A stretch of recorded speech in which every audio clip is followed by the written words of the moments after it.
Hello, അപ്പോൾ എല്ലാവർക്കും ഇന്നത്തെ വീഡിയോയ്ക്ക് സ്വാഗതം. ഇന്നത്തെ വീഡിയോ എന്ന് പറയുന്നത് നമ്മുടെ കുട്ടികൾക്ക് വെറും വയറ്റിൽ കൊടുക്കാവുന്ന ഭക്ഷണ പദാർത്ഥങ്ങൾ, അതായത് ഫുഡ് ഐറ്റംസ് ഏതൊക്കെയാണെന്നാണ് നമ്മൾ ഇന്നത്തെ വീഡിയോയിൽ പറയാൻ പോകുന്നത്. അപ്പം കൊടുക്കുന്നത് മാത്രം കേട്ടോ, കൊടുക്കാത്തത് ഒന്നില്ലേ. അപ്പോൾ എൻ്റെ ചാനൽ സബ്സ്ക്രൈബ് ചെയ്യാത്തവർ ഒന്ന് സബ്സ്ക്രൈബ് ചെയ്യുക, തൊട്ടടുത്ത ബെൽ ബട്ടണും കൂടി അമർത്തുക, എന്നാലേ ഞാനിടുന്ന വീഡിയോസിന് നോട്ടിഫിക്കേഷൻ കിട്ടുള്ളൂ.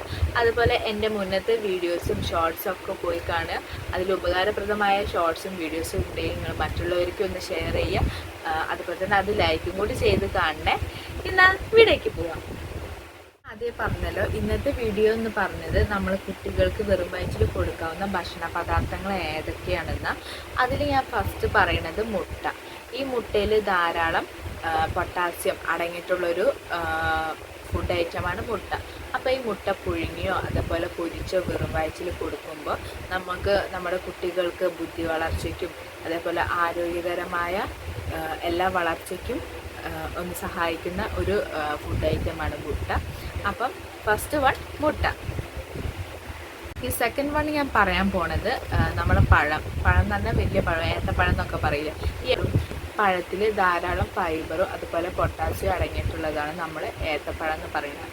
ഇത് പുഴുങ്ങിയോ അതോ പച്ചയ്ക്കോ അല്ലെങ്കിൽ നെയ്യിലിട്ട് വാട്ടി ഞാൻ കഴിക്കുന്ന ഒരു വീഡിയോ ഇട്ടിരുന്നു മുന്നിൽ. അങ്ങനെയൊക്കെ കഴിക്കുന്നതിലൂടെ നമുക്ക് നമ്മുടെ ശരീരത്തിന് ധാരാളം ഫൈബറും പൊട്ടാസ്യം നമുക്ക് ലഭിക്കുന്നതായിരിക്കും.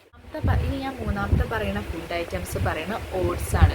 ഈ ഓട്സ് കഴിക്കുന്നത് എങ്ങനെയാണെന്ന് വെച്ചാൽ നമ്മൾ ഫ്രൂട്ട്സിൻ്റെ കൂടെയോ അതോ പാലും ചേർത്തിട്ട് ഓട്സ് നല്ല വേവിച്ചിട്ട്, നല്ലതെന്നാലും നമ്മൾ വേവിക്കണ പോലെ വേവിച്ചിട്ട് കഴിക്കുന്നതിലൂടെ, അതും വെറും വയറ്റിൽ കഴിക്കുന്നതിലൂടെ നമ്മളെ കുട്ടികൾക്ക് ബുദ്ധി വളർച്ചയ്ക്കും ആരോഗ്യപരമായ എല്ലാ അസുഖങ്ങൾക്കും നല്ലതാണ് ഓട്സ്. ഇത് നാലാമതായിട്ട് പറയുന്നത് നമ്മൾ പല ആഡ്സിൽ, അതായത് പരസ്യങ്ങളൊക്കെ കണ്ടതായിരിക്കും ബദാം ലേഹ്യം എന്നൊക്കെ പറഞ്ഞത്. അതുപോലെ ബദാം ലേഹ്യമല്ല, ബദാമാട്ടം. ഈ ബദാം കഴിക്കുന്നതിലൂടെ പ്രോട്ടീന് പിന്നെ ഫൈബറൊക്കെ അടങ്ങിയിട്ടുള്ളതാണ് ബദാം.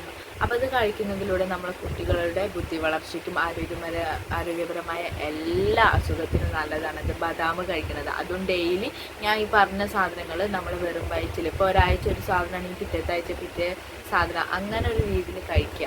അങ്ങനെ കഴിച്ചിട്ട് റിസൾട്ട് എന്താണെന്നുള്ളത് നിങ്ങൾ കമൻറ്റ് ബോക്സിൽ ഇടണേ.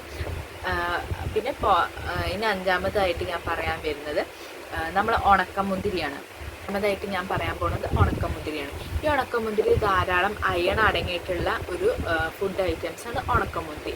ഈ ഉണക്കമുന്തിരി കഴിക്കുന്നതിലൂടെ, വെറും വയറ്റിൽ കഴിക്കുന്നതിലൂടെ നമ്മൾ അനീമിയ വിളർച്ച പോലുള്ള രോഗങ്ങൾക്ക് പരിഹാരമാണിത് ഈ ഉണക്കമുന്തിരി കഴിക്കുന്നത്. ഇപ്പം ഓരോരുത്തരെ കണ്ട പറയില്ല, ഈ കുട്ടിക്ക് തീരെ ബ്ലഡ് ഇല്ലേ, വിളർന്നുകൊണ്ടിരിക്കണം, വിളർച്ച പോലെ കാണുന്ന ആൾക്കാരൊക്കെ വന്നിട്ടുണ്ട്, വിളറിയ പോലെ എന്നൊക്കെ പറയും. അപ്പോൾ ഈ അനീമിയൻ്റെ ഒരു ഇത് മാറ്റാൻ വേണ്ടിയിട്ട് നമ്മളെന്ത് ഈ ഉണക്കമുന്തിരി വെറും വയറ്റിൽ കഴിക്കുന്നതിലൂടെ അതിനൊരു ശാശ്വത പരിഹാരമായിട്ട് നമുക്ക് ലഭിക്കുന്നതായിരിക്കും. അപ്പം ഞാൻ ഈ 5 ഐറ്റംസാണ് പറഞ്ഞത്: മുട്ട, ഏത്തപ്പഴം, ഓട്സ്, ബദാം, ഉണക്കമുന്തിരി.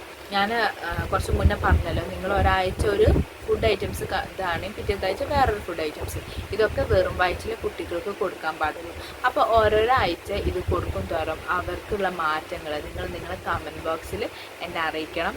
അപ്പോൾ എന്നാലേ ഞാൻ അറിയുള്ളൂ എൻ്റെ വീഡിയോയിൽ, ഞാൻ ഇങ്ങനെ ഒരു വീഡിയോ ചെയ്തതിലൂടെ മറ്റുള്ളവർക്ക് എത്ര തരം ഉപകാരമായെന്ന് എനിക്ക് അറിയാൻ പറ്റുള്ളൂ. അപ്പോൾ എൻ്റെ വീഡിയോ ഇഷ്ടമായാൽ നിങ്ങൾ ഈ ചാനൽ ഒന്ന് സബ്സ്ക്രൈബ് ചെയ്യുക. അതേപോലെ എൻ്റെ വീഡിയോസ് ഒന്ന് കണ്ടു നോക്കിയിട്ട് ലൈക്കും ചെയ്യുക, മറ്റുള്ളവർക്ക് ഷെയർ ചെയ്യുകയും ചെയ്യുക. എന്നാൽ നാളെ മറ്റൊരു വീഡിയോ ആയിട്ട് നമുക്ക് വീണ്ടും കാണാം. ബൈ.